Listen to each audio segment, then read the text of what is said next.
Magandang umaga sa inyo mga ka-YouTubero, and kamakailan galing nga tayo sa Florida Blanca, Pampanga, and binisita natin ang Ballet Castilla. So ngayon naman, diretso tayo ng Pampanga pa rin, sa Mabalacat, Pampanga.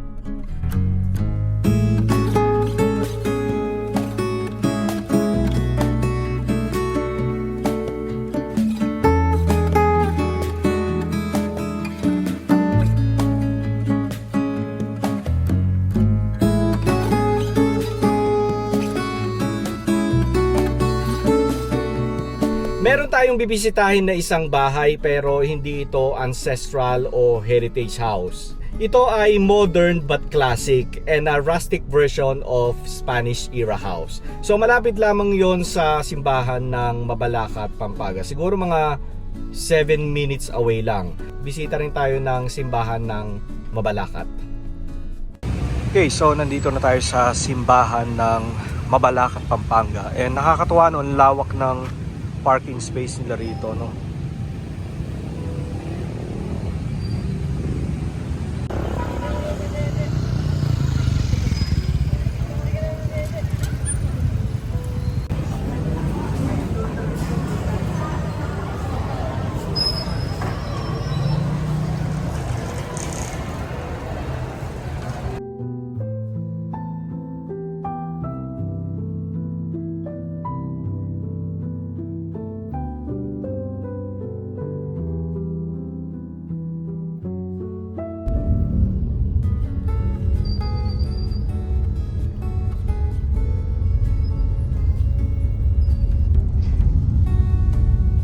Okay, so eto na yun mga ka-YouTubero. Ayun, oh. Pasok tayo.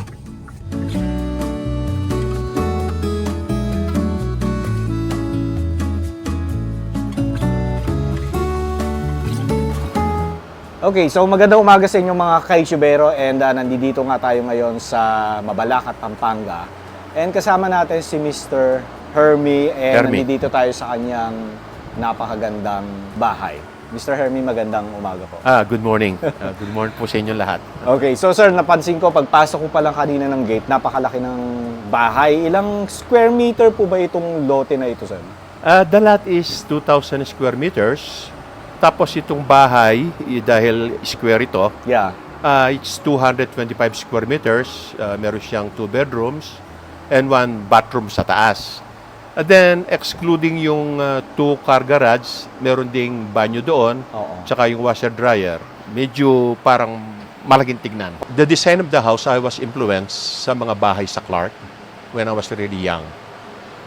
My mother used to take us, noon nagpipiknik kami sa Clark, panahon ng mga Amerikano, ganito yung mga ginawa nilang bahay. So this house is more of a American version. Pero lahat ng ginamit kong kahoy dito, panahon pa siguro, meron mga portions ng bahay dito dahil mga lumang poste tsaka galing sa mga lumang bahay. Yung mga pinipicture mong bahay Castilla. So, old, ang matanda lang rito sa bahay nito, yung kahoy. From top to bottom, lahat ng poste, it's almost all yakal. Yakal wood. Yakal wood. Pati yung mga floor joists ko, lahat ng trusses.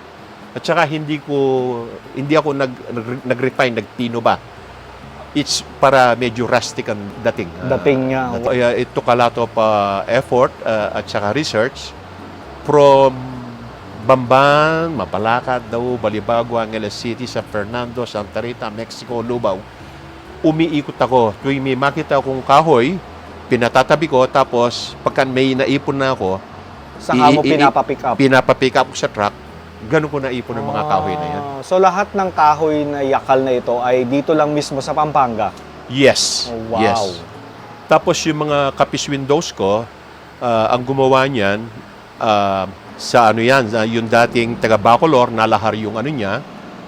Bacolor people are well known for their craftsmanship sa kahoy.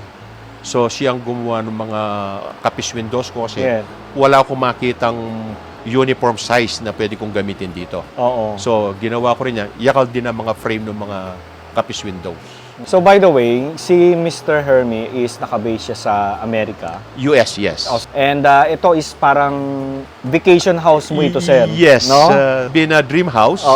So, when I retired, very early. At a very early age, I retired, 55 Yes. years old. Lahat ng pangarap mo sa buhay, ito na ang pinaka-finale. Oo, ito na yung finale mo. Oo. So, dati sa Angeles City kami. Tapos nung nabili ko yung lupa doon sa kapatid ko, I thought I'll build my dream house. Oo. So, ito siya. And then I've been here. I started this December 2010. Natapos ko siya nung June 2011. Grabe, ang bilis. Wala pa isang taon. 6 months. Oh, 6 months yan. Tinapos ko siya. Oo, grabe. Tapos yung lahat ng nakikita mo mga punong yan, ano Oo. yan, different varieties. Basta may puno dito, palaging iisa lang ang native variety ko ng mango. Yung iba, Taiwan, Bangkok, mga ganun ba? Sa Oo. US, Florida, South America. So, iba't ibang varieties yung mga mangoes, bayabas.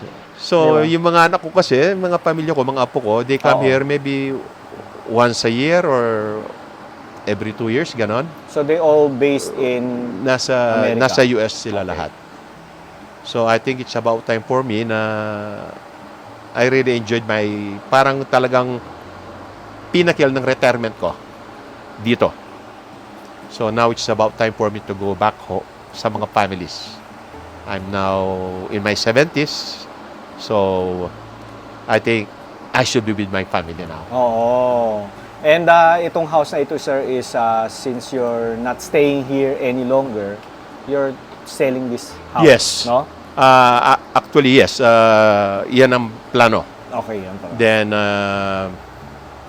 sa lot of happy memories sa bahay na ito, although we wouldn't really want to sell it, but I think it's practical to sell it because wala naman titira sa amin dito.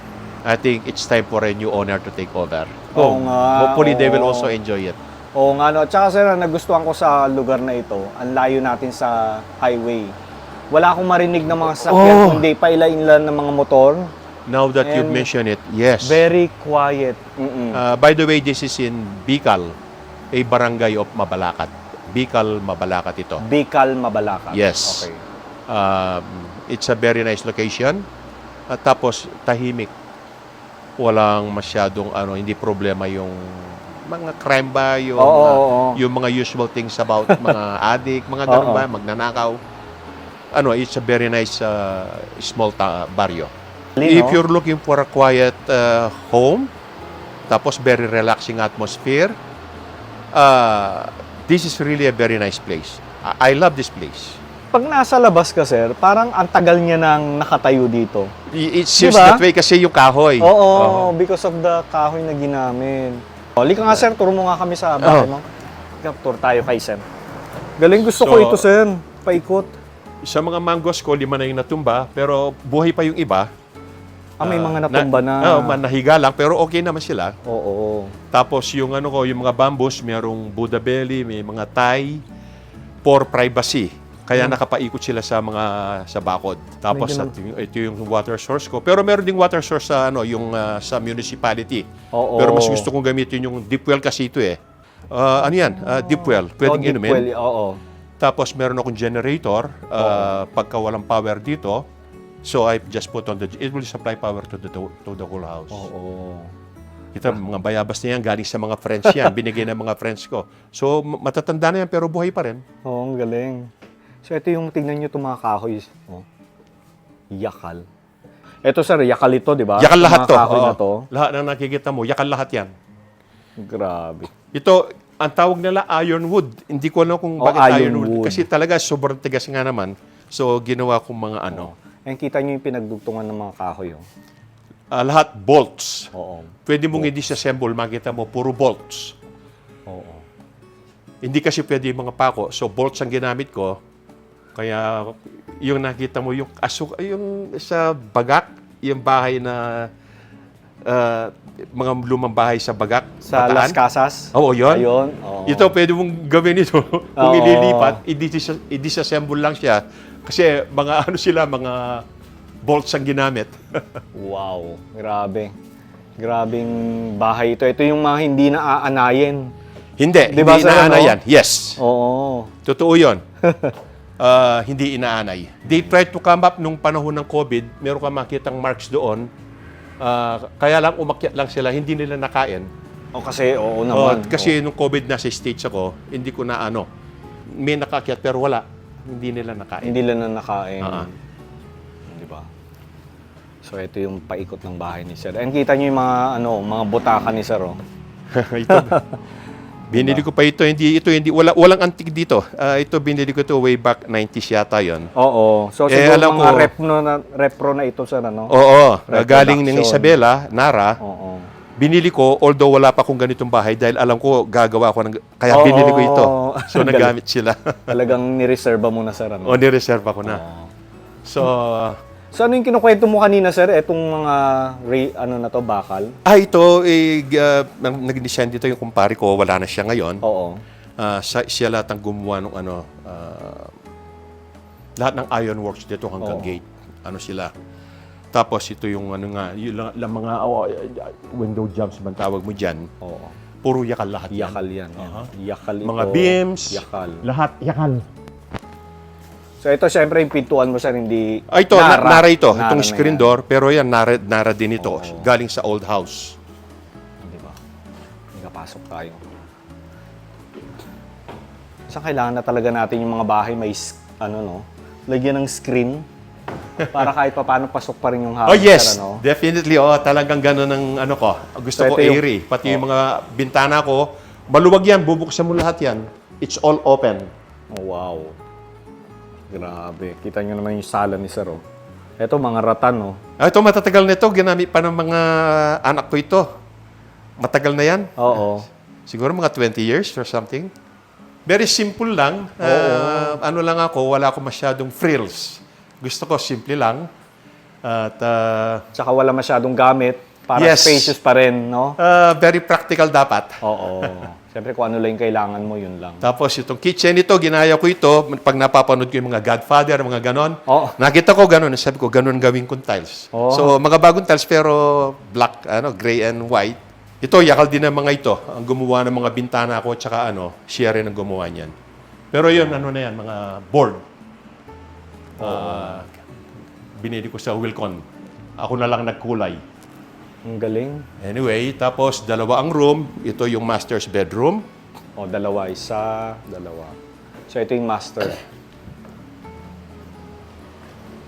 O, di ba? So, Sir, pag ito ibinenta nyo, lahat ba ng gamit dito Oh, yes, kasama? yes. Ito mga teakwood, itong mga bed frame na yan, king size bed. Teakwood yan na disassemble, pati yung Oo. kabila. Lahat yan, mga TV stand ko, teakwood. Oh, wow. Yeah, lahat maiiwan. Pati computer mo, Sir, iwan din. O kung gusto niyo computer, sige, iwan ko yan. Yes. Oh, iwan daw niya, sir. Wala akong pwedeng dalhin. Oo. Yung mga kapatid ko, may mga bahay sila rito, may mga gamit Oo. sila. So, I think they should remain here. Lahat ng Kung gusto nakikita nila, natin. mga nakita mo doon, mga paintings, mga decorations, maiiwan lahat yan. So, wala na silang kailangan dalhin, damit na lang. Wala. Kompleto Kung gusto na niya, pati mga plato ko kasi Oo. damit lang. Precisely. Oo. Nakakatuwa tong bathroom mo, Sir, ano? Ito siya. Parang isang lang. Ito yung bathroom. Parang share bathroom. Adjoining sa other Adjoining. room kasi there's no point in making another bathroom dahil nga Ito yung bihirang umuwi yung mga anak ko. Yearly lang. So, ito yung isang Oo. bedroom. O, di ba? Joint bathroom. Oo. So, dito yung mga anak ko. Tapos, kung may mga guest sila, nagbabanig lang kami sa labas, sa living Oo. room. Diyan sila nag-aano lahat. So, Nice. if So- we have guests, ginagamit namin ito sala. Di ba? Very spacious lang. Very, talagang presko ang hangin, pasok lahat.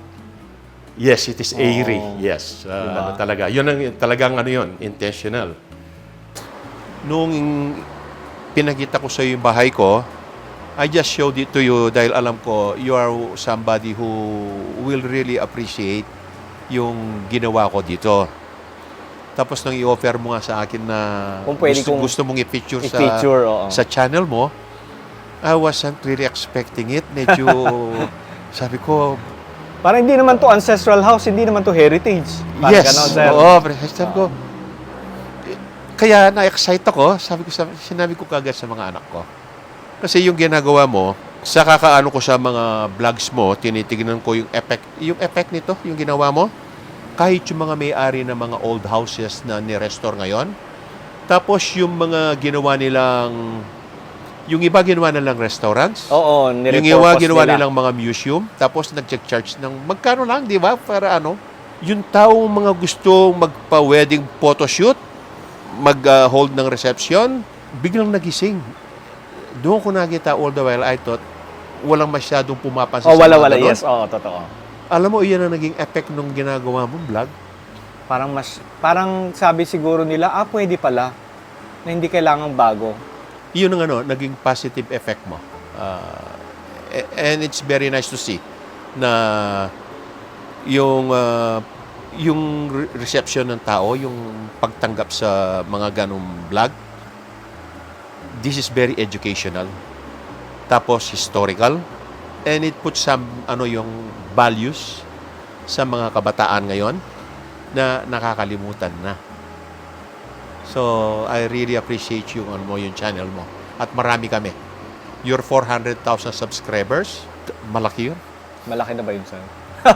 I think so, kasi I was not expecting na merong ganong karaming tao na they appreciate. Oo. Sino? Gibagi babae, tapos sinaano mo, ikaw at syaga mo, iikot ka sa isang lugar kahit wala kang appointment o basta nabalitaan mo lang, sinabi ng tao, tapos maglalakad ka, tapos hindi tayo makapasok, pero ito, tignan nyo, gano'n. Kahit labas lang eh. Tapos yun ang pinapanood ng mga tao. That means, yung meron nagpapalo sa'yo ng gano'n, that really means a lot. Lalo na as a Filipino, yung culture natin, that is good. Yung values natin, cultural, tsaka yung educational. I mean, yan?